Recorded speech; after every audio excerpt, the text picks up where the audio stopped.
जय गणेश जी, जय गुरु जी। आइए अब हम जानते हैं तृतीय खंड के नवम अध्याय के बारे में, जिसमें कि शिव द्वारा सूर्य देव के वध का वर्णन किया गया है। आइए विस्तार पूर्वक जानते हैं। सूत जी द्वारा उक्त उपाख्यान सुनकर शौनक जी ने अत्यंत उत्सुकता पूर्वक शंका व्यक्त की। हे महामुने, इस उपाख्यान में मुझे बड़ी शंका हो रही है, उसके निवारण की कृपा कीजिए। प्रभु शक्तिमान गोलोक स्वामी भगवान श्री कृष्ण के अंशभूत एवं सर्वभूत भावन भगवान शंकर द्वारा पार्वती जी के गर्भ से उत्पन्न शिशु को इस प्रकार के विघ्न की प्राप्ति क्यों हुई थी? भला शनि को इस प्रकार की शक्ति कहाँ से प्राप्त हो गई, जिसके कारण देव आदिदेव भगवान का ही मस्तक छिन्न हो गया था? एक शंका यह भी है कि गणेश जी के मस्तक छिन्न होने की कथा अन्य प्रकार से भी मिलती है, जिसमें स्वयं भगवान शंकर द्वारा ही उनका मस्तक काट लेना और फिर हाथी का मस्तक जोड़ देना कहा गया है। इस प्रकार इस विषय में मेरा कुतूहल और भी बढ़ गया है कि कथाओं में इस प्रकार की भिन्नता क्यों है। कृपया इस सब का समाधान कीजिए। सूत जी आनंद विभोर हो गए और भगवान का स्मरण करने के पश्चात बोले, शौनक जी, तुम धन्य हो, ऐसे लोकोपकारी प्रश्नों को पूछते हो। मैं भी आप अपने को धन्य ही मानता हूँ, जो ऐसे हरिभक्त श्रोता की शंकाओं का समाधान करने का मुझे सुअवसर प्राप्त हुआ है। वत्स, तुमने जो प्रश्न किया है वैसा ही प्रश्न देव ऋषि नारद ने श्री नारायण जी से किया था, और नारायण ने जो उत्तर दिया था वही तुम्हें बताऊंगा। देव ऋषि नारद जी ने पूछा, नारायण महाभाग, वेद वेदांग पारग, पृच्छामि त्वामहं किंचिदति संदेहमीश्वरं सुतस्य त्रिदेशेशस्य शंकरस्य महात्मनः विघ्नस्य यदीमीश्वरस्य कंठं प्रभोः। अर्थात, हे नारायण महाभाग, हे वेद वेदांगों के पारगामी प्रभो, हे ईश्वर, मुझे कुछ संदेह हुआ है, इसलिए आपसे पूछता हूँ।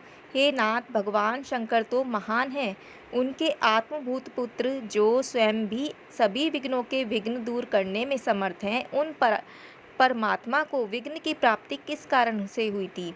हे भगवान, गोलोकनाथ तो पर से भी परे परिपूर्ण परमात्मा है तथा पार्वती के ये पुत्र गणेश जी उन्हीं के अंश रूप हैं, तो कैसे आश्चर्य का विषय है कि उन परिपूर्ण परमेश्वर का मस्तक भी शनि की दृष्टि मात्र से छिन्न हो गया। आइए आगे जानते हैं। कश्यप द्वारा शिव जी को शाप देना। नारायण बोले, ब्राह्मण, तुमने बहुत सुंदर प्रश्न किया है, तुम सावधान होकर अपने प्रश्न का उत्तर सुनो। यह बहुत प्राचीन काल की बात है। एक बार भगवान शंकर ने सूर्य देव को अपने त्रिशूल से मार गिराया। इस कारण समस्त संसार में अंधकार छा गया था। महर्षि कश्यप उनके चेतन अहीन शरीर को गोद में लेकर विलाप करने लगे। उस समय त्रिभुवन में अंधकार के कारण हाहाकार होने लगा, जिससे सब देवता भी अत्यंत त्रस्त हो गए। महर्षि कश्यप ब्रह्मा जी के पुत्र, परम तपस्वी एवं तेज से जाज्वल्यमान थे। उन्होंने अपने पुत्र के संहारकर्ता शिव जी को शाप दे डाला।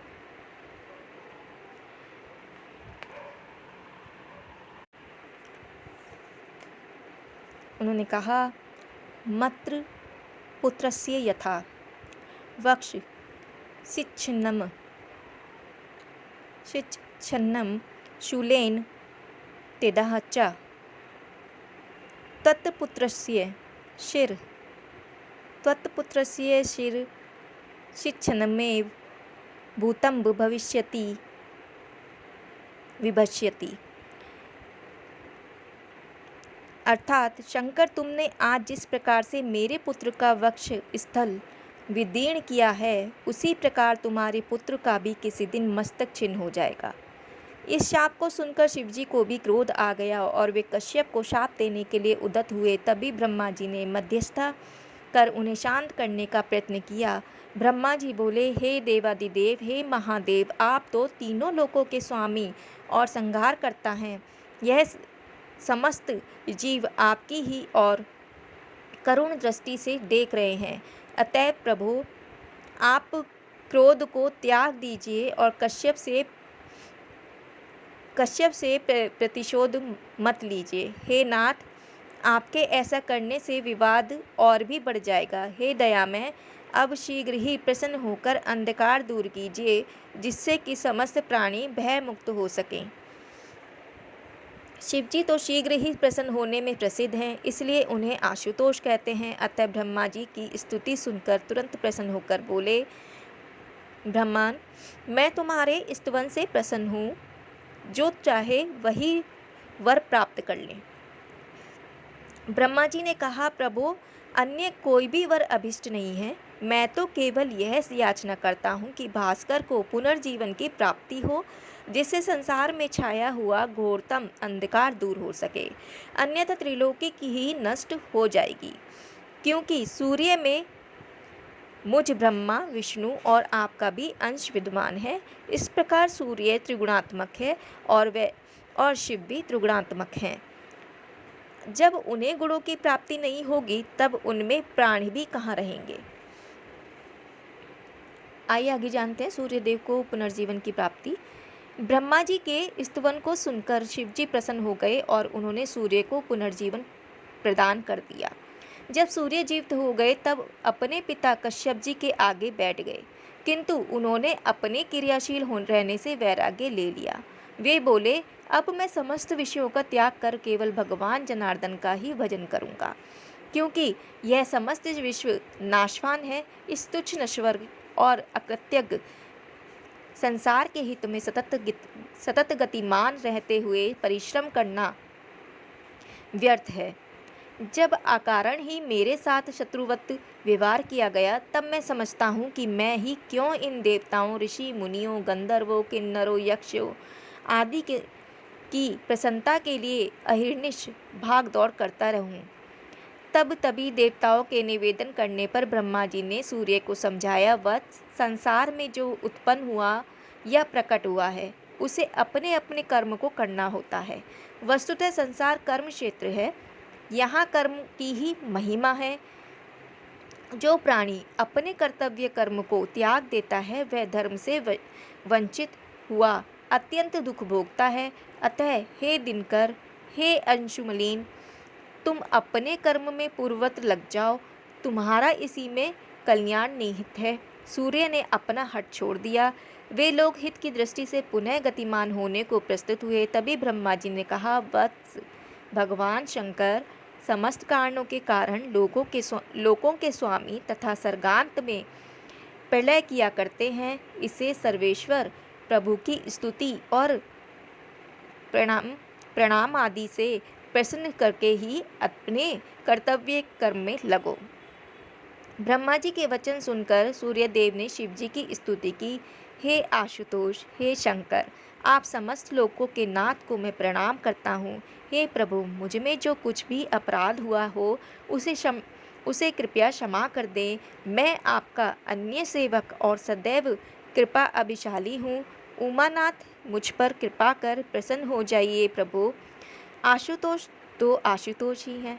जब कोई भक्त सच्चे हृदय से उनकी स्तुति करे, तो उनके प्रसन्न होने में देर नहीं लगती। उन्होंने भास्कर को भक्ति पूर्वक स्तुति करते देखा तो तुरंत ही संतुष्ट हो गए। उन्होंने कहा, दिनकर, तुम्हारा कल्याण हो। अब कोई भय तुम्हारे नहीं आ सकता। जाओ, लोकहित के निमित्त अपने कर्म में पूर्ववत लग जाओ। शिवजी का आदेश मिलने पर सूर्य ने उन्हें साष्टांग प्रणाम किया और परिक्रमा करने अपने गतिशील रथ पर जा बैठे। उनके बैठते ही रथ चल पड़ा और विश्व का गहनतम अंधकार धीरे धीरे प्रकाश के रूप में बदलने लगा। आइए अब जानते हैं शिशु के धड़ में गजमुख जोड़ने की प्रतिसंध है। सूत जी बोले, शौनक, तुमने जो पूछा वह मैंने सुना दिया है। अब यदि कुछ पूछना हो वह पूछो, यदि जानता होऊंगा तो अवश्य बताऊंगा। शौनक बोले, प्रभु, इस कथा के सुनने से पर एक शंका उत्पन्न हो गई है। बालक के चिन्ह मस्तक के स्थान पर हाथी का मुख ही क्यों लगाया गया? और भी तो अनेकानेक सुंदर मुख के प्राणी संसार में देखे जाते हैं, और कुछ नहीं तो किसी देवता या मनुष्य का ही सिर उसके धड़ में जोड़ा जा सकता था।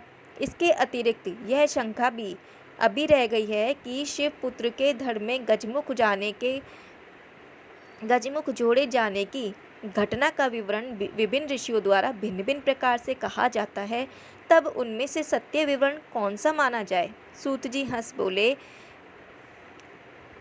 उन्होंने कहा, शौनक जी, मैं तो समझता था कि अपनी पूरी शंका का समाधान तो तुम स्वयं ही पा गए होंगे, इसलिए नहीं कह सका। परंतु जब तुम पूछते हो तब और भी स्पष्ट करके बताता हूँ। सुनो, एक ही चरित्र के भिन्न भिन्न प्रकार से पाए जाने में कोई विशेष रहस्य नहीं छिपा है। वे सभी घटनाएं कल्प भेद में ज्यों की त्यों घटित हुई हैं। भगवान नारायण ने नारद जी को बताया था। उससे यह तथ्य और भी स्पष्ट हो जाता है कि नारद जी ने प्रश्न किया था कि प्रभु, मेरे मन में कुछ शंका उत्पन्न हो गई है, उसका निवारण कीजिए।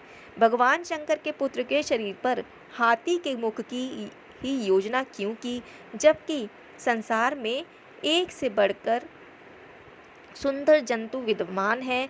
क्या गजमुख के योजन का कोई विशेष कारण था?